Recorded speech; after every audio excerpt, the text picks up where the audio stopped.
Here comes O'Halloran immediately. It's almost like how O'Halloran has mirrors. He can see Irwin coming. He's made the move into the hairpin, but he's gone a bit wide on exit. Kyle Ryde then comes back. Now we've got a race starting. Exactly, but this is exactly what I mean. This is exactly what's going to give. Oh, look at Irwin. And whilst that happened, I mean, it was almost written in the stars for Irwin. You couldn't have written the script. That's exactly what Glenn Irwin was hoping for. And it's exactly, I think, what both Ryde and O'Halloran especially were trying to avoid. I think that O'Halloran must have thought that Ryde didn't have the pace at that point and had to get past him to give him a chance, but that's exactly what Glenn needed. Yeah, and Tommy Bridewell is coming as well now, so they're going to have bigger problems. Another beer monster Ducati is on the way. Christian Idden's just faded a little bit at this stage of the race. Ryan Vickers is trying to stay in the action, but Glenn Irwin, the championship leader, it is then that leads. Now what can he do with that lead?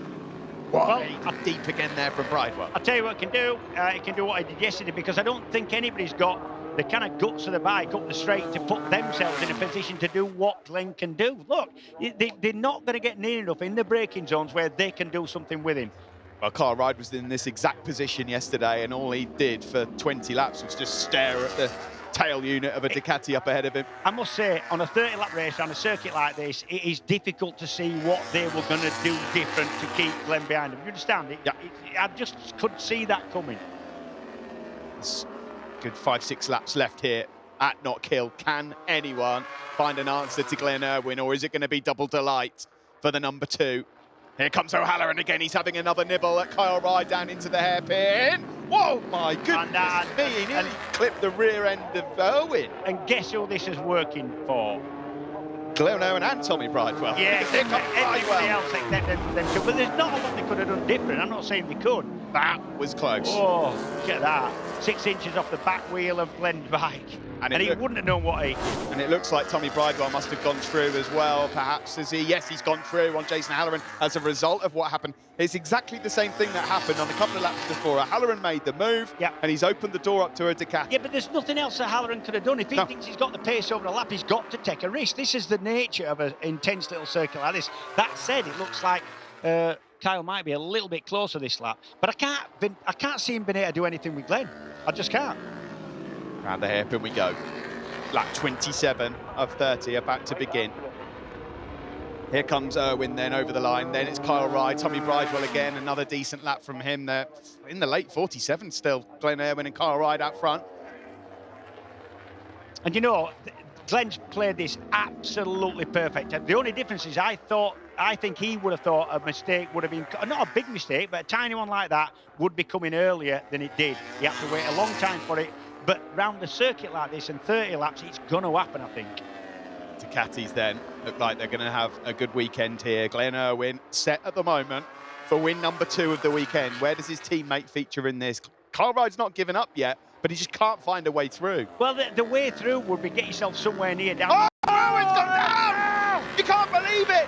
Rarely does he make a mistake, and out front, Glenn Irwin has fluffed his lines over at the hairpin. Well, I said it, this is the easiest circuit in the world to make a mistake at, and we've seen a very rare mistake from Glenn Irwin there. The championship leader is down at the hairpin from the lead with just a couple of laps to go. And you can see how upset he is. James, talk us through this. He's on the brakes. It's an uphill hairpin. He's actually should be just a bit. Do you know he's a tiny, tiny bit wide there. Possibly just hung on to a little bit too much front brake. But whatever, that's such a little mistake that ended up in a big issue. We have not seen many of those from Glenn Irwin in 2023. What that has done is left this young man out front, Kyle Ryde, and he's about to start lap 29 of 30 with a handsome lead. Yeah, and it's left Bridewell in second place. This is now what was looking like a disastrous weekend. And he'll lead the championship as well. Glenn Irwin lead back. Will drop down to 3rd and 13 points adrift as things stand. Can Tommy Bridewell inflict further damage? Can he catch up to Kyle Ryde here? Shake of the head from Glenn Irwin, he knows. It's weird, you know what he's got to do now is not think too much about it. That was a little mistake. There's nothing they can do to the bike. The bike's working really well. There's nothing to fix. So what he's got to do now is just keep his head right. He's got to almost put it behind him and forget about it. It's a hideous thing that, and people always wondered why why riders can just dismiss massive problems. You've got to do, otherwise you won't be able to go and do it again later today. He's just sitting here at the moment watching these guys, though. Who's going to be on the top step at the moment? It looks like Kyle Ryde has been gifted the top spot and 18 points for a victory. Has Ryan Vickers got anything left in the tank to challenge O'Halloran? A lap to go. I mean, it kind of is all over, but it isn't, because a mistake can still happen here. I love this place, but it's so intense to do 30 laps around here without something. It's impossible. Kyle Ryde, before yesterday, I think his best result in British Superbike here was a 7th, something like that. He's got his first podium. He's about to back it up with a win as well. And that might be the difference in Kyle Ryde this season. It may well be. You have got a championship contender in Kyle Ryde in 2023, and he's just got the hairpin to deal with here between himself and victory. Nothing going here for O'Halloran as he tries to hunt down Tommy Bridewell. The checkered flag is out, but riding to victory. Kyle Ryde here at Knockhill picks up his first win in Scotland. It's second for Tommy Bridewell in the championship lead. And the O-Show is third, ahead of Vickers, with Christian Idden taking 5th. Wow, what a story from Glenn Irwin, just when you thought everything was going swimmingly. You know, I feel sorry for him because he'd done absolutely everything right. He'd done everything right, and that's the first little mistake we've seen from him over the weekend, and honestly, big consequences. The winner of the opening race of the season at Silverstone, twice a winner at Donington, and now a winner at Knockhill, Kyle Ryde, on the Lamy OMG Racing Yamaha. Then